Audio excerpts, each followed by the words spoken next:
Colonel Meirdan, bonjour, Boker Tov. Bonjour Daniel.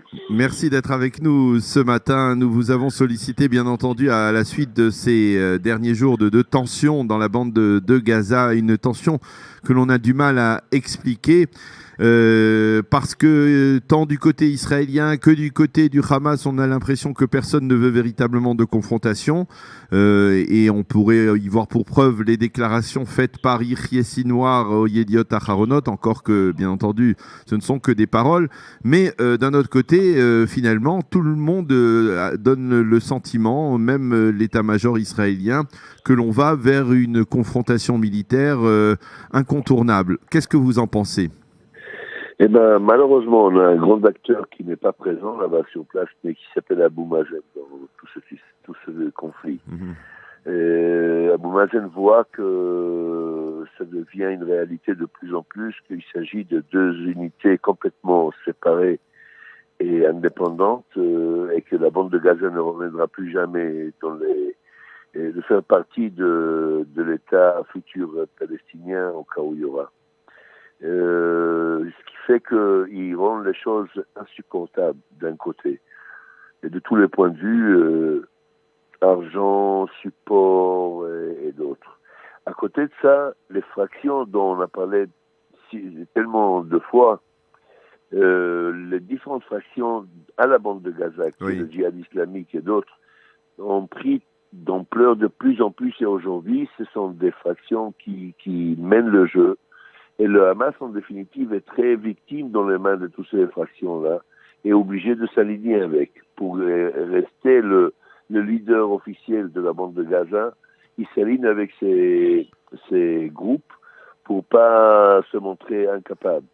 Ce qui fait que d'un côté, Sinwar fait des déclarations, et il faut dire la vérité qu'il était une grande espoir pour la bande de Gaza de pouvoir trouver un arrangement intéressant pour son peuple.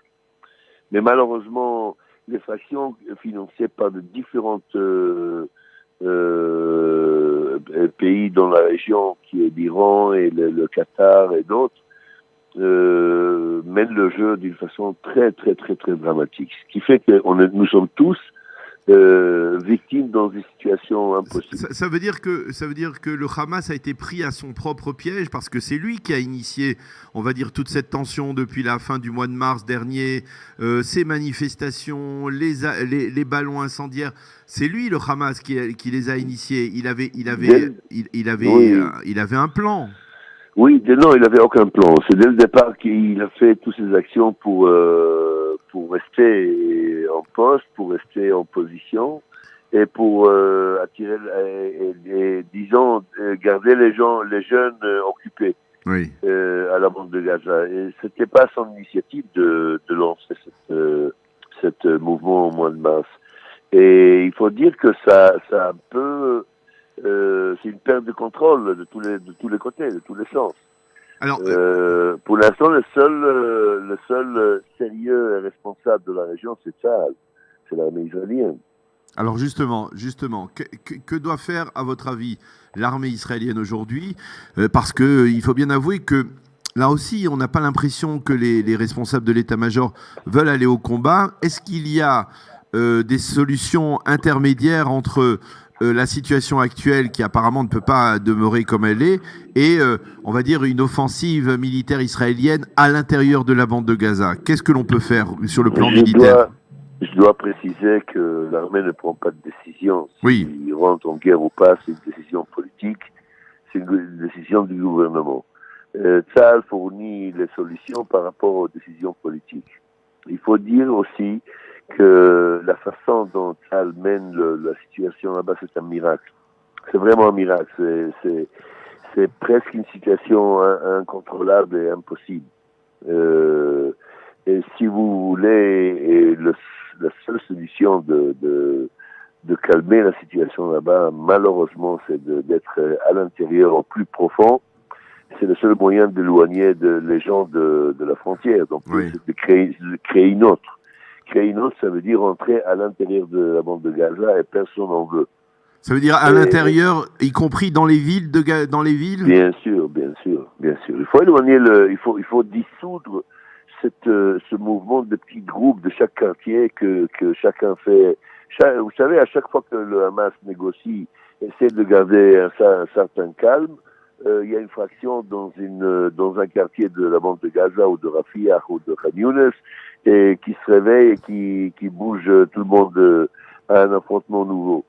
C'est incontrôlable. Et c'est pas contrôlé à l'intérieur. Pourquoi que ce soit contrôlé vers l'extérieur? Mais est-ce que ça vous semble raisonnable de dire que l'armée israélienne, dans les prochaines semaines, va rentrer dans la bande de Gaza et détruire les infrastructures et du Hamas et des factions palestiniennes? Ça va aggraver beaucoup la situation de tous les points de vue, humaines et autres, bien sûr. Mais apparemment, il n'y aura pas une autre solution si le monde ne va pas adopter une attitude, comme je l'ai dit depuis très longtemps, qu'il n'y a qu'une force unie, mais de vraies unités de combat et non pas de forces de l'ONU qu'on connaît traditionnellement. Il n'y a qu'une intervention internationale à l'intérieur. Vous voulez dire un déploiement de forces internationales le long de la frontière? Carrément. Mais de vraies unités de combat et non pas de forces, je répète. Parce que dès qu'ils vont mettre les pieds là-bas, ça va être une guerre entre eux. Oui. Donc, il faut que quelqu'un se bat à remettre de l'ordre, à remettre le calme à l'intérieur et commencer à construire quelque chose sérieux. Il faut se rappeler toujours qu'il y a presque 2 millions d'otages là-bas. Oui. La plupart des gens font pas partie de tout ce mouvement, mais ils payent le prix. Ils ont rien à manger, rien à agir, ils ont pas un demain. Le demain, pour eux, c'est noir, comme les pneus qui brûlent là-bas. Alors, vous avez dit que c'est l'échelon politique qui décidait. C'est vrai que c'est l'échelon politique en Israël qui décide, mais on a du mal à comprendre ce que veut l'échelon politique. D'un côté, l'échelon politique ne veut pas du Hamas, mais d'un autre côté, il semble vouloir conforter le Hamas face à un Abu Mazen qui, lui, voudrait récupérer la bande de Gaza. Est-ce que Israël, finalement, n'a pas intérêt à tout faire pour récupérer la bande, pour que le Hamas soit dissous et que Abbas récupère la bande de Gaza? Je crains que ce rêve est plus de nos jours, plus d'actualité. Pourquoi? Parce que les relations entre eux à l'intérieur est tellement complexe. Jamais, il faut se rappeler que jamais la bande de Gaza a fait vraiment partie de l'autorité palestinienne. Les Palestiniens de la Cisjordanie, de la bande de Gaza, se voient pas le même peuple, entre guillemets, ou le même groupe. Ils n'ont jamais joué le même intérêt. Jamais. Dans l'histoire, vous voyez que ça n'a jamais été une seule unité. Alors, ils ont essayé de souder ces deux parties d'une façon artificielle, qui apparemment n'a pas tenu le coup. Ça a pris une douzaine de jours pour le Hamas pour prendre le contrôle sur la bande de Gaza. C'était dramatique.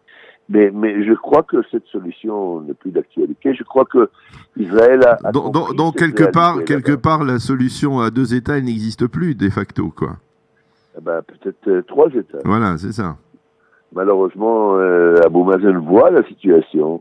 Il voit ce qu'Israël essaie de faire, à essayer de négocier en direct avec le Hamas et arriver à des accords à long terme avec le Hamas. Alors, il fait de son côté pour agir. D'ailleurs, ça va changer. La dépendance de la bande de Gaza sur le plan financier et humanitaire, la dépendance sur la Cisjordanie est déjà finie de facto. Oui. Mais je crois que ça va finir totalement d'une façon officielle. C'est insupportable pour tous les partis. Ce que je crains, et je dois le rajouter, c'est que toute cette situation risque d'augmenter le pouvoir de Hamas à la Cisjordanie. Et là, on va être témoin d'une situation... Alors, donc, encore une fois, la logique voudrait qu'Israël ne soit pas intéressé par un renforcement du Hamas en Cisjordanie. Et donc, finalement, donc, quelque part à long terme, la solution serait... en fait, quand on explique tel que vous l'expliquez, il n'y a pas vraiment de solution.